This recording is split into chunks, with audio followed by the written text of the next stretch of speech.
Same Passenger, I will ask that one. I will demand your resignation if it really calls for it. I will really demand. Now, if we come to a 4, well, tingnan natin who gets what. Ako, sabi ko, I am already dispensable. Pwede na akong effectively suspended rin. Okay ako. Tapos na ako. Kayong mga yawa, kayo talaga ang iritan ko. Para makatikim kayo ng ayaw ninyong huminto eh. So, mga barangay captain, stop acting like God in your barangay. You are just a human being. I'm sure that you know nothing or little at all about governance if you are there into corruption. Kaya kung wala kayong nalaman, talagang nagagalit na ako. Kaya wala akong respeto sa iyo. I have no compunction about sending you to jail or suspending you until the last day of 2 years from now. Para mawala kayo sa horizon. You are removed, already removed from the political horizon. You do not deserve to stay in the government a minute longer. Now, I know that even earlier, the cry of the moment, which is really, I believe, well taken. And they are right. Itong government, not the government, but yung health workers who will be in the hospitals. Private. Am I correct? Okay. Alam ko ho, kayong adhere or no one is going to meet me tonight. Wala. So if they're listening now, ganito ang the following moves that government has decided. We agree that you are bone weary. Alam ko na talagang kumikit-kit na sa buto ninyo yung kirap ninyo. Both of the pressure, the stressful work, and also the uncertainty and the fear of getting COVID and not having anything in return. And that would also be wrong because yung tawag na unjust enrichment at the expense of others. Well, it is not really the real case on all fours.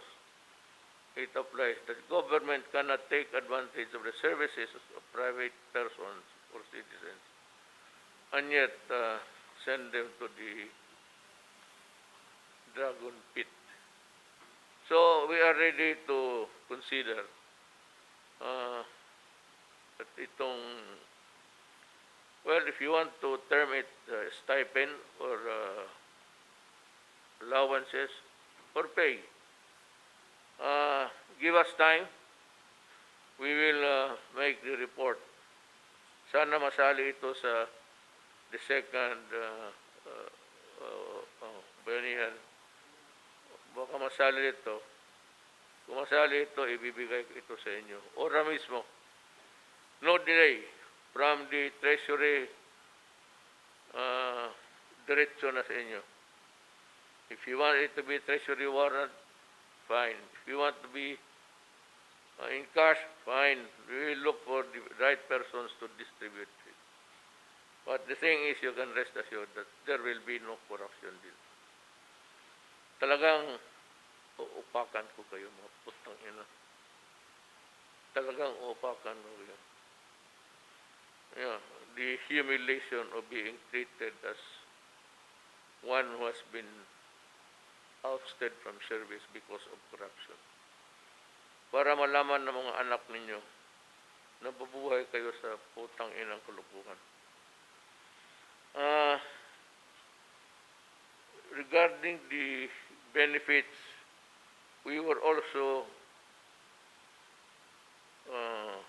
strongly recommend it to be included in the Barang Bayanihan to insurance, and free accommodation, free transportation, free and frequent testing. Magdasal lang tayo sa Diyos. There is enough. We are scraping. Wala na tayo. Remember, Filipinos, na the time of giving the assistance or the stipend or your allowance is no longer there. We cannot give you that anymore. Tapos na yun. Kaya ito, sabi naman ng iba, paano ba itong gobyerno? Hindi man nila masolve. Gamitin mo nga utak mo, putang ina. Kasimple.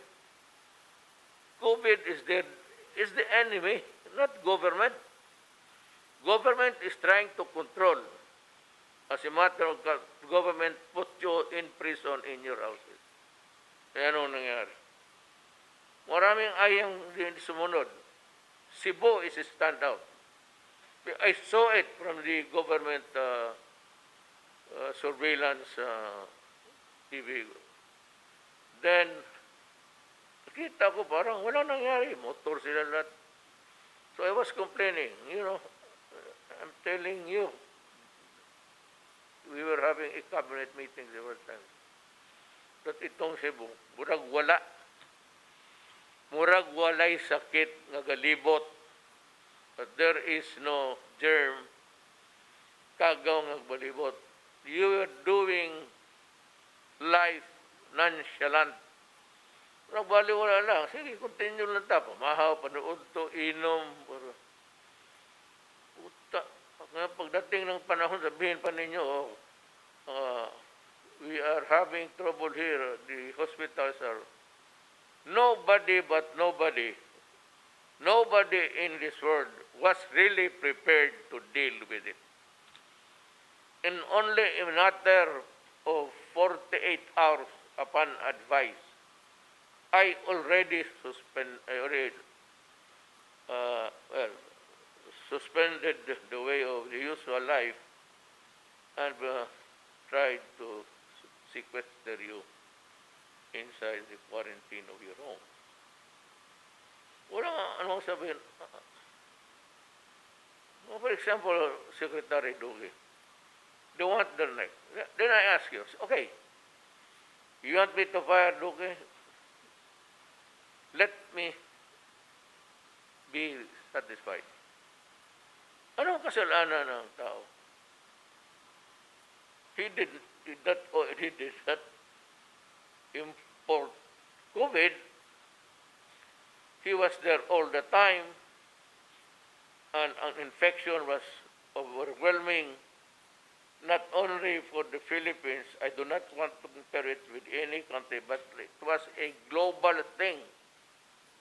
And ngayon, bakit tayo marami na? Well, sana makapanood kayo ng YouTube or YouTube. Makita mo ang spike ngayon, binalikan sila. And the scientists say that it will be, this COVID will be forever, for decades. So ang sinasabi ko sa the same. What I said earlier, in the early days of this pandemic thing, I said that, be careful because it is swallowing the rest of the world. And we will be no exception.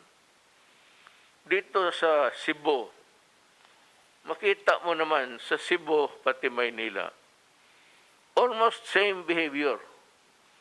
May mga tao talagang nasa labas, no? And they can only be controlled kung saan sa mga barangay, kung saan kayo nakatira. But kung nakapuslit kayo, tapos magpasel-pasel, magnegosyo pa rin kayo, whatever, and without a mask at that, making it worse. Hindi ka naman, ngayon marami. Then you say that government, nobody, pandemic nga ito eh. The epidemic is bad enough. But the pandemic is that every country is now using its own resources. Hindi mo kabigayan. China of late might be delivering some help in terms of equipment. Pero hindi kasalanan. Now, if Secretary Duque misquoted or was not accurate sa kanyang figure, para sa akin, matulala ka sa figures because they come in incomplete and sometimes wrong, sometimes asymptomatic, sometimes nakauwi na. So I'd like to know, let me ask you a question, Secretary Duque, if you may please. Itong sa case summary natin, itong nakalabas, kasali pa dito sa no number of recoveries. Is this an original number or a changing number? Only those that are presently hit or affected. This is a changing number, Mr. President, kasi yung pong meron pong IATF policy or resolution that the time-based reckoning of recoveries of the asymptomatic and milds after 14 days po that they were in quarantine from the onset of illness. Kasi yan po, usually 10 days nga lang po, sabi ng WHO, gagaling ka na po. Basta mild po and asymptomatic. Kung natapos po ninyo yung 10 days na yon, nagdagdag pa po ang DOH with the approval of the IATF ng 4 days para 14 days. So after that, ibig sabihin po noon, magaling na kayo. Yes. And I'm asking about the figures. Does this include people who are already cured? Yes, sir. The recovery, sir. So this is a constant number. Yes, sir. This number will continue to increase as more and more people recover. Including the first computation. Yes, sir. Kasama na po. Itong 103. Yes, sir. This is part of the 103,185. And of this, meron po tayong recoveries na 65,557.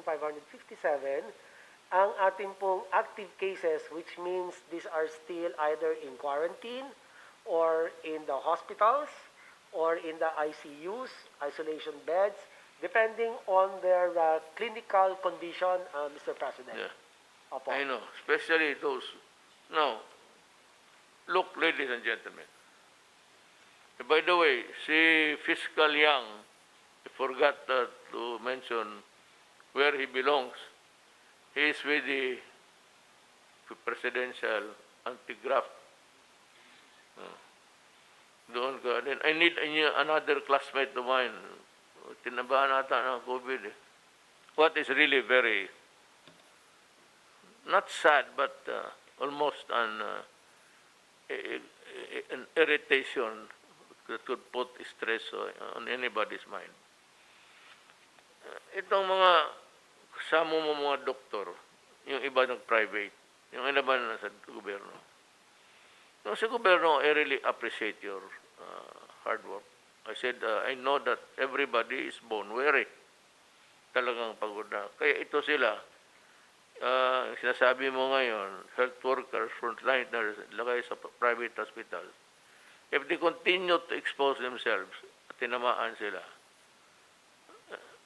it is not fair for government just also to sit down. They must be included in the recovery period. Now, kung itong, mahirap nga bilangin eh. Kasi may mga tao na naging COVID cases, gumaling lang sa bahay. Karamihan sa bahay, walang punta ng ospital. Nung mga grabe. Ngayon, itong sabihin mo na 100 plus, ay, tingnan, gamutin natin. Meron naman tayong alternative alternative measures. Meron tayong nandoon sa Rizal Memorial. Nag-offer pa nga ang Iglesia ni Cristo. Salamat po sa inyo, Iglesia ni Cristo. And many others. The only thing, if they do not want to work, we cannot force them. Pero, for Diyos naman, tanungin ko kayo. Pati ikaw, Secretary Doge. Pati ikaw, si Dr. Vega. Kung mga ganito na sitwasyon, we are up against virus, germs, microbes, tapos nagkasakit. Who can we turn to? Kung gera lang sana ito, I can order general sana ito gawin mo. I am not satisfied with this because losing on that province, no. Pasabihan ko ang police secretary nyo. Napakahina yung trabaho niya. Ngayon, dito sa iyo, I ask now every doctor and nurse. My wife has also volunteered to be a frontliner. May anak kami. Kaisa-isa. But since she is moved by a sense of, kasi nasabi niya, nahihiya siya sa sarili niya. She's a nurse, and yet, ang trabaho, itong ganitong parang, it's war against microbes. Who are our soldiers? The nurses and the doctor. If you cannot go for the extra mile, well, I can understand. I'm very sorry. I can understand you. Pero wala kaming matawagan ng iba eh. So ito ngayon sa bakuna pagdating nga, it will be headed by the medical corps para sila ang may tabulation. Walang magkamali. Patient. Lahat ng ahensya na may mga nurses, mga police, there are already thousands of police. Maraming nagpulis kasi ang sweldo ng nurse 8,000. Ang sweldo mo pagka pumasok sa akin, entry fee mo 30,000. Ginawa kong 30, kaya lahat ng mga nurses, babae at lalaki pumasok dyan. No, I leave the problem to General Anyo. With the uniformed nurses sa police and for General Lunzana, they should be assembled and help. Yung sinabi ko sa police station, punta ka lang doon. So, maraming nurses i-distribute natin. We can finish, if we have the vaccines, and if it is delivered expeditiously, I think that in about 1 week's time, tapos na. That if we get the vaccine. Pero as goes now, wala pa namang sinabi lang na kompleto na. And China is leading. That's what I told you. I believe in China because they're very conscientious. And hindi likramador. May isang bayan na mayaman, pagka-reklamador na binigay na ng Panginoon Diyos yung biyaya niya. Tapos sige pa reklamo. Ngayon, nag-spike. Kasi sige sila protesta. Kaya ako dito, sige, mga left, sige, sabi mo, yung mga left, if you want to protest, go ahead. I myself will sign the permit.